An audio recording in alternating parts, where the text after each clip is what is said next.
Thank you for joining us as a community member. We're glad you're here. I'm Becky, District 2 City Council member, and we'll go ahead and have everyone introduce themselves and what neighborhood you're from and what's your favorite thing about Wichita with no repeats. And Corey, you get the start this time. Okay, I am, gosh, making everyone dizzy here. Corey Buckner, Community Service Representative for District 2. My favorite thing about Wichita is all of the fun things you can do on the weekends. And I say that because I spent some time at Chicken and Pickle on Saturday, and that was just so much fun. If you haven't been there yet, go check it out. Keith Lane, Sierra Hills. I'd say one of the favorite things that Wichita has to offer that I really enjoy is the restaurants. There's pretty good appetite for whatever you want to indulge in. So, Sorry, I'm late. No, you're your turn. You perfect. get to introduce yourself. Here, just you still know the business. I'm not about Favorite thing? town and favors is that the government is very approachable. Again, I'm Becky. I live in Remington Place for another month, and then we're going to be moving across the street to Wilson Estates. And my favorite thing about Wichita is this weekend, my husband and I went to several different breweries, and not only had a local beer, but also really good, fun food. So it's just nice to see locally owned and operated breweries and restaurants. Well, you took mine. Mike Hillstead, One Beast Pawnee. I would say my favorite things outside of breweries is easy to do business. I'm Sam Lindeman and with Bonnie Gray. And my favorite thing about Wichita, I still think I travel the country a lot and the people here are just easy to deal with. I'm David Babish, I live in Willow Bend, and there was a book I was interested in and went to the library that didn't have it. So I got an interlibrary that I'm looking forward to coming right here. Sammy did mine, that's all I'll go with that one. My favorite, I'm Janetta Everett, I live in the waterfront. My favorite from Wichita because watching the growth every single day, you never know what you're going to get that's coming up in development. So I'm going to say the people because I had my family reunion this past weekend and all my relatives were saying how friendly people in Wichita was. That's awesome. They were from California, so that was good. My name is Dee Nicelonger, and I'm with Whispering Lakes Estates. And my favorite thing about Wichita is the Kansas Leadership Center. We have a real amazing jewel in our community. I will text Ed O'Malley and you make his day. Fantastic. Cool, thank you. So first thing is the approval of the agenda. And thanks to Corey for getting it done on Wednesday because of the holiday. So everybody hopefully has had a chance to look at this evening's very short agenda. And I would entertain a motion to approve. So moved. Thank you. Second? Second. Awesome. All those in favor say aye. Aye. Anyone opposed? All right. And Corey also did a great job getting us the June minutes, which I know were pretty tricky to get after a lot of comments and things. So thanks for a great job as always. If no one has any additions or edits, I entertain a motion to approve. All right. Thank you. A second? Second. Thank you. Zero. All those in favor say aye. Aye. Anyone opposed? I'll abstain. Thank you. Perfect. All right. So any individuals that did not request to speak on the public agenda prior to the meeting can speak at this time. Does anybody, were you here to make any comments or just to enjoy the meeting? Just to enjoy? Sharpen me. I can't hear you. Okay. Okay. Did you have any comments to make or were you just here to observe? I've got hearing aids and I have this device that's hooked to Bluetooth and it helps Sure. when someone's speaking. Yeah. Were you here to make any comments or just to observe? I have a comment. Yeah. Do you have any comments? I got more than one. I wanted to visit with you after the meeting. Okay, let's do that then. I'll be happy to stay around. Over in my neighborhood there.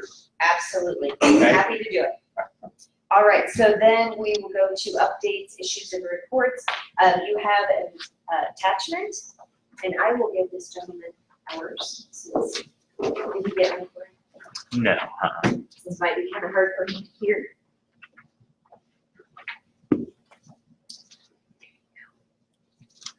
You got your, is this your card? No, but I'll give you my card. So we're just gonna go over super quick, and because I know y'all can read, and I'm sure you'll take it home and read it thoroughly, enjoy it thoroughly. But we did have the budget simulator, if you remember a couple months ago. Corey did a great job taking us over a review of the budget simulator. So here's just some fast facts, some interesting information. About 1,500 people, so for about 1,500 people took the simulator. So we think for a pilot year, that was pretty impressive, and we were glad for that. City council, mayor, city manager, assistant city managers, and finance had a budget retreat a couple weeks ago, and we went through this more thoroughly through the entire results. Just some common themes is overall, the majority of folks were willing to have their property tax increased if they saw an increase in services. Things that people I think were most interested in, and you can see from here, but fire services were definitely high on the priority, as well as parks and rec and police, and also the library. 74% said that they thought that the library budget should be kept or increased. Most of the people, again, it was kind of reaffirming to me because we had to make some difficult decisions in the last few weeks, and people agreed that things like a golf course that was really struggling is something that we should probably think about and not maybe fund at the level that we've been funding, and repurpose the land instead. So streets and transportation were also really important for folks. So these are the 8 different areas that were the most important. And then if you go to the actual results document, it gives you the 1 through 40, with the last again being called with an actual requested reduction. So again, I know y'all can read and everybody will take it home and thoroughly enjoy it, but are there any questions or anything you had from this? Did anybody do it? Can you take this home? Thank you. Yeah, what'd you think? I know it's pretty easy to use, and I just saw on television, they were actually promoting the simulator a lot, encouraging people to go out and play with it, and that's what I did. So I asked my husband to try it, because he's like a real big critic. So, Perfect. even he thought it was easy. The thing that people said they liked the most is that you think if you're gonna see an increase in police and fire and library, that it's gonna, break the bank for your home. And really, most people said they were surprised they could get a lot more service for not a lot more money that they'd actually have to pay. But I've heard nothing but great comments about it, but, we always want to hear the good and the bad, that's how we get better. So this isn't like a one-time opportunity. If you have more comments or thoughts, please feel free to let me know at any time. We plan on doing it again next year, because we think pilot year was pretty successful. Corey, is there anything you think I should add? Anything you wanted me to say in addition from finance? No, that pretty well covers the highlights. Awesome. Fantastic. So with that, we'll go into staff reports. So we'll start with fire department. You want me to come up here or just stand back here? You can do whatever you prefer, sir. Good. I'm Tim Boston, captain at Fire Station 11, which is down on George Washington Boulevard in Skinner. I'm filling in for our chief, which is Matt Bowen. He's off on vacation. For the month of June, I don't have any. You guys are probably going to want some fire force reports, but we don't have any statistics yet since the weekend as soon as so you can probably do some month. For the month of June, we made 739 alarms, 642 of them were medical, 72 were service alarms, such as, people pipe spray, water breaks, citizen needs assistance getting to their feet and fell down or something. 25 fire alarms. Of those 25 fire alarms, 18 of them were actually fires, 13 were house fires, 1 apartment fire, 3 commercial buildings, and 1 semi-truck. Excuse me. Of all that, we had 10 accidental fires, 3 incendiary fires, 3 undetermined, and 2 of those are still under investigation. Totaling about $1 million, $994,000 in damage combined with all those structures. That's what I got. You guys got any questions for me? No, but I just, since most of you live pretty close to this area, the Horton's Furniture on 13th, Yes. the new bid, could you smell that from your homes or businesses? Yeah, I could smell it. I was scared it was something at my house at first when I went to get the mail, but people were actually calling in because they could smell it in the air When outside. was On Wednesday afternoon. Last week, yeah. Yeah, the Hortons carpet Carpet, that's the there. warehouse. I noticed the damage when I was coming tonight, but we were out of town. And you think, carpet, I mean, it's not organic materials, it was so strong. Like glue and stuff like that, Yeah. synthetics and stuff. So I kind of let y'all bring the trucks go by and send prayers for your safety. Take All those. the storms and the rain and everything, how was there any lightning fires? Not to my knowledge, or when they usually put all that stuff in here, I didn't see anything about that. So, Do you know what the cause of what the fire is? they're still trying to be determined. I mean, it's a big warehouse back there with all the stuff they had in there. I know they said, I went out there today and was looking at some guys that made the alarm. They thought there was a small explosion in there. Now, whether that was the smoke built up and finally blew up and that's how they found it, or if that was something involved in the building, I don't know. And there was another one that hit 45th and Rock. I think it was U-Haul dealer. Yeah, it was during the daytime. I can't remember what that was. storage. Yeah, storage facility. I don't know how that one started. Is your carpet still in? Yeah. Well, carpets in my house. I also put some pamphlets back here. This, and then these probably bought them before, close before your nose. I don't know if you guys have seen those. I think keep your door closed. Every once in a while, they pick them up. I didn't know how many people do here. 10 or 15 of them there. So. How do you feel 4th of July went with fireworks this year, not numbers or anything? Just kind of My feeling compared to last year. personal opinion is, I worked the 4th last year. This year we worked the 3rd. 3rd was pretty slow. That's all I really have to compare it to. I know they wrote quite a few tickets. I talked to the guys that went out and actually did that. I don't know the totals of that stuff yet, but I know that, it gets pretty crazy down in my neighborhood sometimes. Not my personal, but down here by the station. So, This is our 6 hotspot, 6 areas of town for the this time. So we should like work for that. I'm sure next month I'll have a full report, how many tickets, where they wrote them, all that kind of stuff. Very good. Anyone else? Thank you for your Okay. service. That's how Stay you safe. do it. Thank Appreciate it. you. Take care. Police, police report. Good evening. Evening. Well, I'm Officer Snyder. I'm the 46th Community Policing Officer. So for those of you who don't know me, I cover a little bit of DAB 1 and DAB 2, or District 1, District 2. So I can only touch upon kind of the area I work, but this is kind of what I have so far. June and July, there wasn't a whole lot really going on, at least in my area of town. We did have an auto theft at Casey's General Store. Looked like maybe somebody had went in there, left their keys, left the car running, had the vehicle taken. In my section of town, there was one burglary that was reported within about the last month. The suspect and the victim were known to each other, so it looked like it was probably somebody that was related to him, or a friend or associate that went in and burglarized their house or apartment.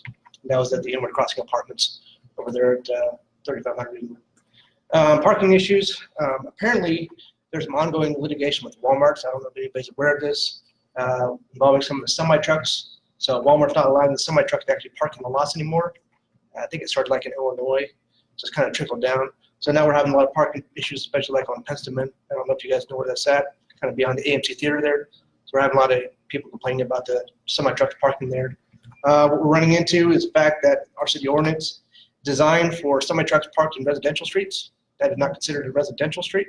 So we're trying to have to find ways to go around that. Right now, the only way we can really attack that right now is if they're left with over 48 hours, we can actually ticket them to tow, but most of them are not staying that long. So we're maybe looking about putting no parking signs up or something like that, and trying to talk to traffic engineers, see what we can do on that. Seeing an increase in larcenies to auto, so basically stuff being taken out of people's cars. Most of them has been unlocked, some haven't been. Some of the areas we've seen them in is in the Willow Bend area. There's been a couple up there. We've had a few at the north YMCA near the pool area. Looks like some people had actually left their cell phones and purses and wallets out in plain view, had the windows broken out and they're taken. So again, just make sure if you're going places like that, hide your valuables, lock stuff up just like you should. Went to all the apartment complexes in my area. A lot of them have been having a lot of more break-ins to their cars, but they haven't been reporting. So I've had to talk to them about getting hold of their people that live there, the residents, and let them know, hey, do we have something, report it so we have the numbers. We can kind of kind of get a feel for how much is actually going on. And we actually had one at the heart hospital as well, but we were able to do some follow-up because they ended up taking the credit cards and going around to Walgreens and some of the Quick Trips. We were able to identify them. Those two are actually already in jail for other crimes. So detectives are going to follow up on that and hopefully charge them with those crimes. In regards to shoplifts, along Rock Road, we have a lot of various businesses along there. Most ones that are getting hit mostly are the Shoe Carnival, the Kohl's gets hit a lot, Walmart, Home Depot. I can't give you exact numbers, but those are the ones that are most frequent. Seems like the most. Most of those reports are always made over the phone. So by the time, basically at that point, the officers don't even go out and make the report of the phone. It goes straight to a detective. So by that time, detectives are doing all the follow-up work. They were able to make one arrest at Home Depot with the lady that tried to steal over like $1,000 in tools. So that was a good thing. Back at the Inwood Crossing Apartments, I don't know if you guys are familiar with the Backyard Specialist. It's a little playground place by Sam's. They haven't had kids jump over there and break and vandalize some of the playground equipment. So we've had to go in there. We've actually caught some kids jumping the property there. Most of those kids that we caught were trespassed, and the Inwood Crossing's been notified, and they're basically going to the parents or the guardians or whoever these kids are and saying, hey, basically, if you guys have this, continue to have this problem, they're basically going to kick them out. So hopefully that'll solve that problem in the long run. But other than that, that's basically all I have. If anybody has any questions. Yes, sir. Was it cars or homes? Cars, to my knowledge, there was a couple cars that were parked out on the street that had, sounds like they were unlocked and some of their phones and stuff were left outside. So. What's the potential outcome for Penstemon, parking on Penstemon? Well, and yes, I've talked to the traffic engineers. I've talked to the city attorney's office. Again, the traffic engineers and the cities, the way they interpret that street is not a residential street. There is an apartment complex that sits off to the east a little ways, about a block or two off to the east. Right. But that's the only residential area considered in that street. So they don't consider it an actual residential street. So it's kind of considered a commercial street. So again, with that, unless we get like a no parking signs up there to stop them from parking on there, we're gonna probably have to do something about maybe talking to city law about changing the ordinance or something like that to include semi trucks. Please talk to the city about changing the ordinance, because we have the same problem on 34th Street, as you know, the area. Yeah. From Brahms west to the apartment. Yep. 2 to 6 trucks, semi-trucks parked, and when you're trying to leave either the hotel, and I don't stay at the hotel, but you can tell, or the apartment, Yes. Eagle Rock, or from Kohl's and Sam trying to get right or left, sometimes you cannot see beyond 20 or 30 feet. So it's just an accident waiting to happen. Yeah. And when the city engineer was, when this was brought up to the city engineer, they mentioned that it's not a residential street. Something has to be done because someone's gonna get killed. Yeah. Like I said, I'll talk again to the city attorney and see what they can do. Obviously, it depends on how good they want to listen to me. So. Yes, ma'am. So the playground you're mentioning, is it, you said it's on the north side of Sam's? It's on the south side of Sam's. It's actually a business. They actually sell playground You equipment. can see it from 96. So basically what's happening is they're closing down at 9 about 5, and a lot of kids are jumping over and playing on the playgrounds, which the guy doesn't really mind as much, but what happens is they've been pulling slides off, breaking some of the playground equipment, breaking goals, stuff like that. So that's what's upsetting. So they put in extra cameras and stuff like that, but it's just a matter of time trying to get them to stop that. So you have a question, sir? Yeah, I live on Farmview. Okay. I never see a patrol car go by except when school's in session, or maybe going to Coleman School. We never see anybody just driving the neighborhood. I can't speak for the other beat officers that work that area. I've known in the last month I've been down that street or in that area at least 2 to 3 times. I can let the officers know to maybe patrol that area. Are you having any actual issues in that area? You want? Well, it's not a high crime area or anything like that, but people pull off a Woodlawn, and before they can get 3 or 4 houses down, they're doing 50 miles an hour. Okay. They make a raceway out of it. Okay. There's not, it's no one's got hit there. There's not any kids playing in the street too much, but. Well, I'll look into that. What I'll do is I'll try to see if I can get some officers or myself to get down there and maybe run some radar or LiDAR down there, maybe just to deter some of those activities. Maybe that'll help that out a little bit. Yeah, of course, traffic on Woodlawn is, a lot of them, they speed on that anyway, but I guess when they get off a little long on Farmview, they just, hit the pedal. I would doubt it. Mr. Meyer, you would say anything since you joined us? Sorry about that. No, you're perfect. You're gonna cover the stats. I did not cover stats. Okay. All I was gonna report is some of the numbers. Those shootings to report on District 2 for the past month, which is good. 3 robberies, but none of them are commercial house. They're all residential.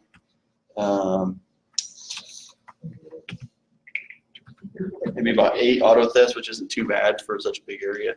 The biggest thing was Larson Auto. There's almost 70 of them in the district, and 9 are firearms being taken.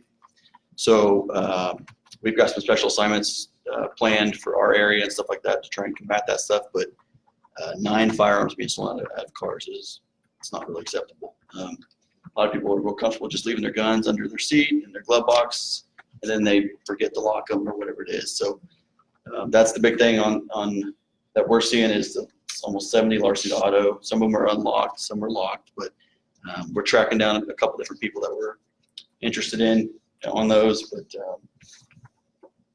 the guns left in cars is the big thing. So that's all I got.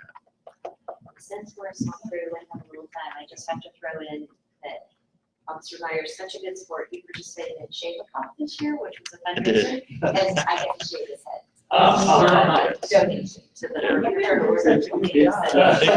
They did grow back, so a little more grace. And But then when I hear the next day is your little guy wanted his head shaved. yes, and we shaved his head too. Yeah. I would have shaved his too. Isn't there something, to me, a firearm left in an unlocked car, that owner of that firearm, there should be some responsibility. I mean, because a kid's getting probably a loaded gun. Yeah. I mean, that's scary. And I don't think there's anything against it right now. That's what I mean. Yeah, there's nothing to help hold them responsible. And we're finding on car stops, we're finding gang members that have those stolen guns. So it's getting in the wrong hands. How many, I heard a number one time, how many guns were stolen in Wichita like in the last year? I don't have the exact number. I know. It was a staggering number. Yeah, and they've got the larceny and auto theft lieutenant. He's got a new Twitter page, and if you keep track of that, he'll put it on there, how many guns are being taken. So yeah, it's a big I number. think that's one of the biggest, I mean, that's just scary. I agree. All right, thank you for your Okay, service. all right. Thank you for Thanks, being guys. here. Great night, be safe. We don't have a park and rec, this is gonna be the fastest meeting ever, I swear. So Savannah, you wanna lead us into what awesome things are happening at the library? The registration for the teen hackathon will end on Friday, so if you know any teens that are interested in that, it's for ages 14 through 18. The teens will work in groups to use technology to solve some health problems in the community. They will be providing lunch on one of the days, and there will be prizes awarded to some of the participants, so it's an entire weekend. I am so excited. Here at Rockwell, we have 2 things coming up I want to talk about. One of them is the Teddy Bear Clinic with Wesley Children's Hospital. They will be sending staff here on Friday, July 12th from 10:30 to 11:30, and kids can bring their bears in for a checkup and surgery just to kind of help kids get used to medical professionals and all of that. That's for ages 3 to 8. We're also going to be having a mini book club on Friday, July 16th, 2:30 to 3:30 for teens. They'll get to come in and discuss their favorite books, create a mini book craft, and then make some mini book reviews that we'll be putting up in our teen space. Outside of our district, at the Alfred branch on Saturday, July 13th, they're going to be doing a modern pop art experience from 2:30 to 4:30. They're going to have pop artist and author Michael Albert bring his modern pop art experience.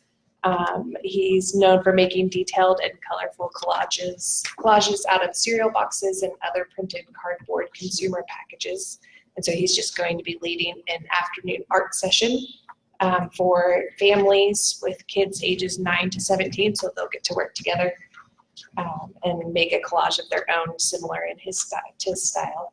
And then finally we have a Senior Wednesday Opera Kansas is going to present Songs to the Moon on Wednesday, July 10th at the Advanced Learning Library, and that'll be in honor of the 50th anniversary of the July 20th Apollo 11 moon landing. So Opera Kansas will be performing some tribute songs for them. There'll also be some NASA trivia and just reflections on the events that were surrounding that moon landing. Any questions for me? Okay. Thank you very much, Diana. Thanks for letting us be here. We'll get out of here tonight before it's locked. We got the right door. Right. On this year so far, in break cancers, 58 guns stolen out of cars last year. This time, 74 out of cars. Out of 16 break-ins, just out of cars. That's not- We're talking about one guy actually broke into a house with one of those stolen guns, happened to be an off-duty police officer that he broke in on, and they had to stop it, but they found that it was one that was reported stolen. So that's still a big number. Thank you. So recommended action is to file and receive. I would entertain a motion to file and receive the staff reports. So Awesome. Anyone second? Second. Thank you. All in favor say aye. Aye. Anyone opposed? All right. And we don't have any new business. This is the first time I told Corey, I've been on the DAB 4 years, this year you've been here, and I don't know if we've ever not had new business. Do you ever remember a time? Yeah. So I'm not gonna keep you, I promise, but I do just want to point out 3 really quick things. You got these cards, and if you would like more, please let me know. We can get you as many as you would like. But this is a brand new service that the city just rolled out today. And Friday, we were privy to a presentation from the group within our city staff that did it. And most cities spend millions of dollars outsourcing this to a consulting company to do it. And it was done internally as a project within our management office. And it's to get information, request a service, report a problem, and Corey says it's gonna make his life so much easier because right now, not all of the departments have onboarded about half of them, but it's kind of frequently asked questions or, now if you, let's say there's graffiti and you don't know where to go, you can put in graffiti and it'll send it to the exact right person. So it's gonna help the community members too to be able to get answers quicker and easier.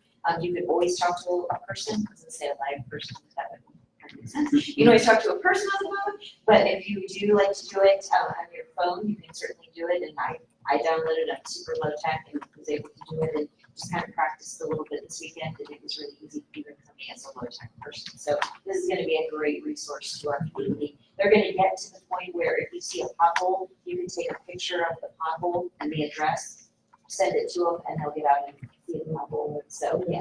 So pretty soon we won't even have to talk to anyone, right? So that's an app. It's an app, or is it an app or just the website right now? Just the website right now. Yeah, that'd be fantastic. We just take the rest because I have lots of maps. The other thing I want to mention really quickly is July 21st is Wichita's birthday. So please make sure to celebrate accordingly. Next year is 175 years, so we're planning some big events for next year already. We have a planning committee. So happy about that. And then just because some of you have asked, and I know everybody's excited, tomorrow we will vote at council about the Riverfront Legacy Master Plan, which means how we will address the east bank of the river. And so the group has requested that the city, along with other community partners and other entities, contribute funds to the development of that plan and hiring a consultant to lead us through how do we most effectively and efficiently use that really valuable, not only dollar-wise, but also cultural-wise land for our community. So tomorrow we'll be making that decision. That's good. Yeah. So it's going to be a great process. We were given a presentation early last week by the group and lots of opportunities for community engagement. So please stay tuned for more. But it's not just going to be done behind closed doors or in a board meeting. It's really going to be done with the community, which I love that. So, anybody else want to make any announcements? Otherwise, we will adjourn. Will this take place of the existing Wichita app? Yes, Or- eventually, So I yes. don't know when there's. Correct. Okay. So if you don't know, there's an awesome app on your phone, potholes or streetlights, Safety issue. all kinds of things. There's nice stuff. Good. Yes, it is going to get able to be better. It is used. They were telling us that a community about our size, and I'm sorry, I can't remember, but they spent $3.7 million to develop this similar product that isn't even as robust as ours, and they're estimating that ours costs less than $200,000 to develop. City staff just took it up upon themselves as an additional project, which was amazing. All right, well, with that, thank you all for your time, but I would entertain a motion to adjourn. So, Second. Come on, what am I hearing All right. here? Y'all are in a hurry. All those in favor say aye. Anyone opposed say bye. Bye. Bye. See you next month.